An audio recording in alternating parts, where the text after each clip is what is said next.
안녕하십니까. 맨눈으로 세상 흐름을 읽어드리는 Y타임스 정세분석의 추부길입니다. 이란 핵 합의 복원을 막기 위해서 총력 외교전을 펼치고 있는 이스라엘이 이란을 직접 겨냥해서 강력한 경고 메시지를 보내서 주목을 끌었습니다. 야이로 라피드 이스라엘 총리는 현지 시간으로 6일 남부 네바팀 공군기지에서 최신의 스텔스 전투기 F-35를 배경으로 서서 우리가 핵 합의를 중단시키는 데 성공했는지 알기는 이르다 그러면서, 하지만 우리는 모든 위협과 모든 시나리오에 대응할 준비가 되어 있다, 이렇게 경고를 했습니다. 라피드 총리는 이어서 이란이 우리를 시험한다면 이스라엘의 장거리 무기와 타격 능력을 발견하게 될 것이라 그러면서 우리는 테러와 우리를 헤아리는 사람들에 대응해서 계속 행동할 것이다, 이렇게 강조를 했습니다. 미국의 조 바이든 대통령과 내가 합의한 것처럼 이스라엘엔 이란의 핵 위협 차단을 위해서 행동할 자유가 있다, 그러면서 이란 핵무장 저지를 위한 독자적 군사행동 가능성도 시사를 했습니다. 중동 내 유일한 비공식 핵 보유국인 이스라엘은 이란의 핵무장을 극도로 경계하고 있지요. 또 군사력을 동원해서라도 이란 핵 개발 시도를 무력화하겠다는 입장을 여러 차례 천명을 해온 바 있습니다. 이란 역시 이스라엘을 지도에서 지우는 것이 국가의 사명이라 할 정도로 강경하기 때문에 이스라엘과 언제든지 충돌할 가능성을 내포하고 있습니다. 물론 이스라엘은 핵 합의가 복원된다면 당장 이란의 핵 활동을 제한할 수 있습니다만은 합의 유효기간인 2031년 이후에 이란의 우라늄 농축에 대한 제약을 푸는 일몰 조항 때문에 이란 핵무장이 현실화할 수 있다 그러면서 핵 합의 복원에 반대를 하고 있습니다. 유럽연합의 중재안에 미국과 이란이 의견서를 제출하는 등 이 핵 합의 복원 협상이 막바지 국면에 이르자 이스라엘은 최근 국방부 장관, 해외 정보기관 모사드 국장 등이 미국을 방문해서 미국을 설득하고 있습니다. 또한 라피드 총리는 이달 중순에 미국 뉴욕에서 열리는 77차 유엔 총회를 계기로 해서 이 바이든 대통령과 정상회담도 추진 중인 것으로 알려졌습니다. 이스라엘 라피드 총리는 이란을 향해서 왜 이런 강력한 경고를 날렸을까요? 지난 7월 17일 이란 내 권력의 정점인 최고 지도실의 카말 하라지 이란 고문이 아랍권 매체 알자지라 방송에 출연해서 이런 말을 했습니다. 우리는 며칠 안에 농도 90% 우라늄을 쉽게 생산할 수 있다, 그러면서 이란이 핵무기를 만들 기술적 능력이 충분하다고 말한 것, 이게 이제 발단이 된 것으로 보입니다. 통상 핵무기 한 기를 만들기 위해서는 90% 고농축 우라늄 25kg이 필요한데 이를 위해서는 60% 농축 우라늄을 먼저 만들어야 합니다. 지난 5월에 국제원자력기구, 그러니까 IAEA는 이란이 핵폭탄 한 개를 제조하는데 거의 충분한 양의 농축 우라늄을 보유하고 있다고 평가를 한 바 있습니다.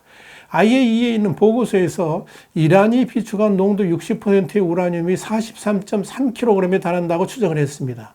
물론 이란은 핵무기 개발을 추구하지 않고 원자력 발전과 연구 목적으로 농축 우라늄을 제조하고 있다는 입장을 견지하고 있습니다만은 이스라엘은 이란의 핵무기 제조 가능성에 대해서 강한 의심을 거두지 않고 있습니다.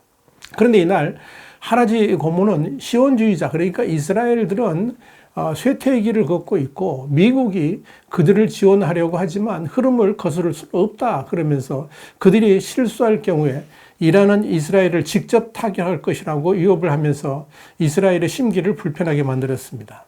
바이든 대통령과 야이르 라피드 이스라엘 총리는 모든 수단을 동원해서 이란의 핵무기 보유를 막는다는 내용을 골자로 한 예루살렘 선언을 발표를 한 바 있습니다. 그런데 여기에 대해서 이 하라지 고문은 예루살렘 선언은 아무런 결과도 내지 못했으며 큰 의미가 없다, 이렇게 깎아내렸습니다. 자, 이런 가운데 이 핵무기 탑재가 가능한 미국 공군 B-50H 장거리 전략 폭격기 2대가 현지 시간으로 4일 중동에서 훈련 임무를 수행해서 눈길을 끌었습니다. 중동 주둔의 미 공군 사령부는 5일 B-52 폭격기 2대가 영국 페어포드 공군기지를 이륙해서 지중해 동부, 아라비아 반도, 홍해 상공에서 다국적 연합훈련 임무를 수행했다 그러면서 쿠웨이트, 사우디아라비아, 이스라엘 등의 공군 전투기가 이번 훈련에 참여했다라고 밝혔습니다. 미국 공군은 성명에서 미국 우방에 대한 위협은 반드시 대응이 따를 것이라 그러면서 이런 임무는 적을 억제하고 필요한 경우에 물리칠 수 있도록 무력을 합치는 능력을 보여준다라고 밝혔습니다. 이날 훈련 목적과 관련해서 미군은 이란을 직접 언급하지는 않았습니다만 이번 무력 시위는 이란 핵 합의 복원을 위한 막판 협상을 진행하는 과정에서 갈등을 빚는 이란을 향해서 무력 시위를 벌인 것으로 해석이 됩니다. 미국은 지난 6월에도 이란을 겨냥한 무력 시위를 한 바가 있습니다. 자, 주목할 것은 이번 훈련에 이란의 가장 적대적인 이스라엘군도 참여했다는 점이죠. 이스라엘군은 F-16 전투기 3대가 자국 영공에서 B-52 폭격기를 호위했다라고 성명을 통해 밝혔습니다. 그러면서 이 이스라엘과 미군의 협력은 중동의 항공 안보를 유지하는 데 핵심이다. 이렇게 강조를 했습니다. 이스라엘이 무력을 써서라도 이란의 핵 개발을 막겠다고 공언하고 있는 가운데 미국이 원거리 공습 작전에 필요한 공중급유기를 이스라엘에 제공하기로 했습니다. 이스라엘 일간 하레츠에 따르면 미국 보잉사는 전날 보도문을 통해서 미국 정부와 이스라엘에 제공될 4대의 공중급유기 KC-46A 계약을 체결했다. 이렇게 밝혔습니다. 오는 2025년부터 2026년까지 이스라엘 공군에 인도될 공중급유기의 구매 대금은 약 9억 2,700만 달러, 한 1조 2,600억 원 정도 되는데요. 미국의 대이스라엘 원조 자금으로 충당이 됩니다. 미군은 지금까지 179대를 구매해서 운영 중인데요. 일본 항공자위대도 2대를 구매한 적이 있습니다. 이스라엘은 전 세계에서 3번째로 이 공중급유기를 보유하게 됩니다. 이스라엘은 그동안 이 제작된 지 50년이나 지난 보잉 707 항공기를 지난 2011년에 이집트 민간 항공사로부터 구매한 다음에 공중급유기로 개조해서 사용을 해왔었습니다. 자, 이스라엘이 공중급유기를 확보하게 됨으로 인해 가지고 이스라엘의 대이란 공격력도 한층 강화되게 됐습니다. 이스라엘은 지난 5월에 시작된 불회전차 훈련 중에는 100대 이상의 항공기와 잠수함 등을 동원해서 이란의 핵시설을 타격하는 모의 훈련을 한 바 있었는데요. 이때 당시 2,000km 이상 떨어진 장거리 목표물인 이란 핵시설을 타격하고 귀환하는 데 필요한 공중급유 훈련도 이루어진 것으로 알려졌습니다. 베니 간츠 이스라엘 국방부 장관은 이 F-35 전투기와 수송헬기, 잠수함 이어서 구매한 공중급유기는 멀고 가까운 데서 엄청난 도전에 직면한 이스라엘군의 전력에 큰 도움이 될 것이다. 이렇게 말을 했습니다. 자, 그런데 여러분, 이 미국과 이란은 2015년 체결됐다가 사실상 해체된 이란 핵 합의의 복원을 위한 막판 협상을 진행하면서도 거듭 군사적 충돌을 빚고 있습니다. 지난 2일에는 이란 해군 소속 구축함이 홍해에서 미군의 무인 수상정을 납포했다가 풀어준 적이 있습니다. 그런데 이 사건은 핵 합의에 대한 협상이 교착 상태에 빠지면서 최근 며칠 동안 발생했던 2번째 충돌이었습니다. 앞서 발생한 사건은 이란의 정규 해군이 아닌 준군사 조직인 혁명수비대가 관련됐고 페르시아만에서 발생했습니다.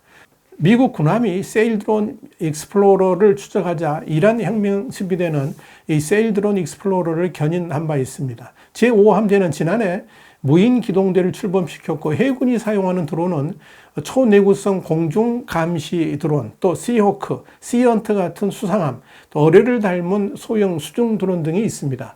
또한 지난 8월에는 미군이 시리아 동부의 네이르 에조르주에서 시리아 반군의 시설물을 타격한 바 있습니다. 이 시설물은 이란 정예군 혁명수비대의 지원을 받는 반군이 사용하던 것이었습니다.